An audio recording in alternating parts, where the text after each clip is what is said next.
On October 26, 1809, a troubling notice was printed in the pages of the New York Evening Post. Distressing. Left his lodgings some time since and has not since been heard of, a small elderly gentleman dressed in an old black coat and cocked hat, by the name of Knickerbocker. As there are some reasons for believing he is not entirely in his right mind, and as great anxiety is entertained about him, any information concerning him left either at the Columbian Hotel, Mulberry Street, or at the office of this paper will be thankfully received. P.S. Printers of newspapers would be aiding the cause of humanity in giving an insertion to the above. A week and a half later, on November 6th, a letter appeared in the same paper. To the editor of the Evening Post, Sir, having read in your paper of the 26th October last a paragraph respecting an old gentleman by the name of Knickerbocker, who was missing from his lodgings, if it would be any relief to his friends or furnish them with any clue to discover where he is, you may inform them that a person answering the description given was seen by the passengers of the Albany stage early in the morning about 4 or 5 weeks since, resting himself by the side of the road a little above Kingsbridge. He had in his hand a small bundle, tied in a red bandana handkerchief. He appeared to be traveling northward, and was very much fatigued and exhausted. Signed, a traveler. Another 10 days went by, and another letter was printed. To the editor of the Evening Post, Sir, you have been good enough to publish in your paper a paragraph about Mr. Diedrich Knickerbocker, who was missing so strangely some time since. Nothing satisfactory has been heard of the old gentleman since, but a very curious kind of written book has been found in his room, in his own handwriting. Now I wish you to notice him, if he is still alive, that if he does not return and pay off his bill for boarding and lodging, I shall have to dispose of his book to satisfy me for the same. I am, sir, your humble servant, Seth Handaside, landlord of the Independent Columbian Hotel, Mulberry Street. Finally, in the same newspaper, printed November 28, 1809, Innskeep and Bradford have in press and will shortly publish a History of New York in 2 volumes, 12mo, price $3, containing an account of its discovery and settlement with its internal policies, manners, customs, wars, etc., etc., under the Dutch government, furnishing many curious and interesting particulars never before published, and which are gathered from various manuscript and other authenticated sources, the whole being interspersed with philosophical speculations and moral precepts. This work was found in the chamber of Mr. Diedrich Knickerbocker, the old gentleman whose sudden and mysterious disappearance has been noticed. It is published in order to discharge certain debts he has left behind.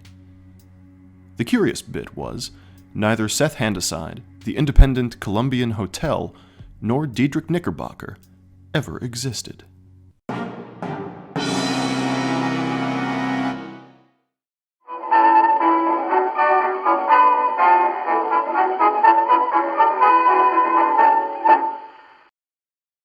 Knickerbocker, Handaside, the Independent Columbian Hotel, and the whole history of New York were the creation of 26-year-old Washington Irving. Born in New York City in 1783, Irving would go on to become the first American writer to gain both national and international fame, and help to develop the idea of American literature in a nation then only a few decades old. The history began with the young Washington and his older brother Peter wishing to write a satire of a popular travel book published in 1807, A Picture of New York, or The Traveler's Guide Through the Commercial Metropolis of the United States, by Samuel L. Mitchell. The volume was small, written as a tourist's guidebook, and contained sections on local topography, municipal regulations, and local landmarks. The Irving brothers had thought to write a straightforward parody of The Picture of New York, beginning with a historical sketch of the city, which, of course, was to commence with the creation of the world. Before they really got going, Peter left New York for Europe.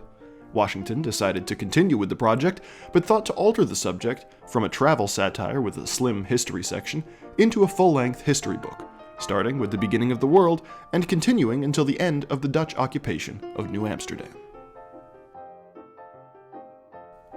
To lend credibility to the book, Irving wrote from the point of view of an elderly historian of Dutch heritage. For a name, he borrowed the surname of a friend from a well-known and distinguished New York family, Herman Knickerbocker, then a member of the U.S. House of Representatives and a descendant of one of the first Dutch settlers of the area. Irving's Diedrich Knickerbocker, as Irving wrote, was a relation of the distinguished congressman. Once the book was written, Irving came up with an unconventional way to market it, and it is through this clever campaign that he cemented the word Knickerbocker in the popular lexicon. Beginning in October 1809, Irving took out advertisements in the New York Evening Post, purporting to be various people orbiting his Dutch historian. The curious old man had recently disappeared without a trace from his lodgings, the independent Columbian Hotel, run by Seth Handaside and his wife, who, to recoup the bill Knickerbocker had accumulated, were seeking to publish a most singular book found in Knickerbocker's room. To further the fiction of Knickerbocker, Irving included in the first edition an account of the author, written by Seth Handaside, describing the curious old gentleman who had been staying at his hotel for over a year, filling his room with all manner of papers and notes, teaching, learning, and arguing over the finer points of Dutch colonial history with anyone who would talk to him. Later editions of the book even included a further biography of Knickerbocker subsequent to the initial printing of his history. Several weeks after the history was published, another letter to the New York Evening Post appeared, signed by Ludwig von Binkerfeld, seeking to silence any rumors of the history's authenticity.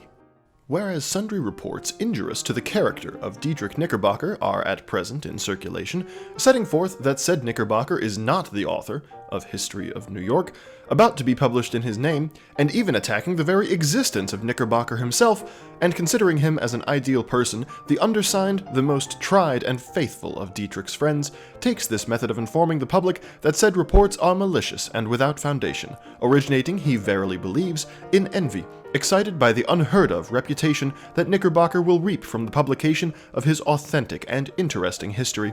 From his intimacy with Diedrich, the undersigned has had frequent opportunities of seeing the original manuscript in the hands of Knickerbocker himself, a short time previous to that gentleman's mysterious and melancholy disappearance.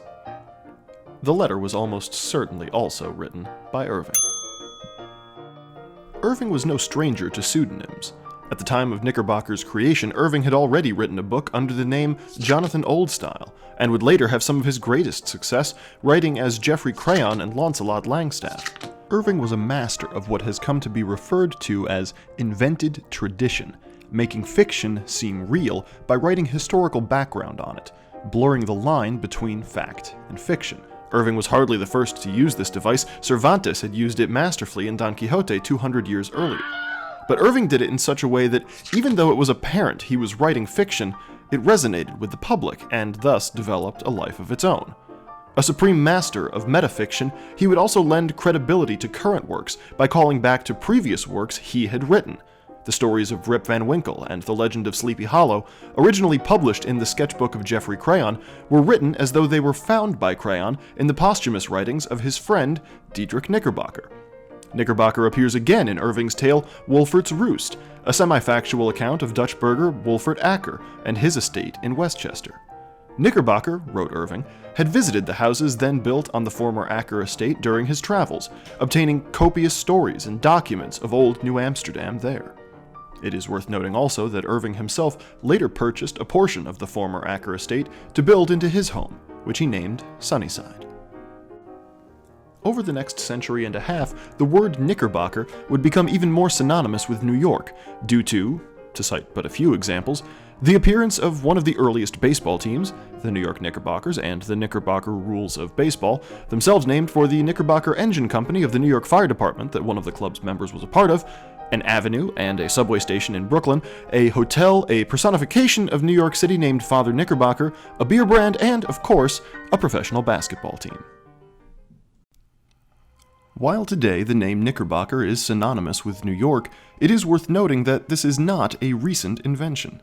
Irving himself, in the preface to the 1848 edition of the History, wrote of the phenomenon, "When I find, after a lapse of nearly 40 years, this haphazard production of my youth still cherished among them, when I find its very name become a household word, and used to give the home stamp to everything recommended for popular acceptation, such as Knickerbocker societies, Knickerbocker insurance companies, Knickerbocker steamboats, Knickerbocker omnibuses, Knickerbocker bread, and Knickerbocker ice, and when I find New Yorkers of Dutch descent priding themselves upon being genuine Knickerbockers, I please myself with the persuasion that I have struck the right chord."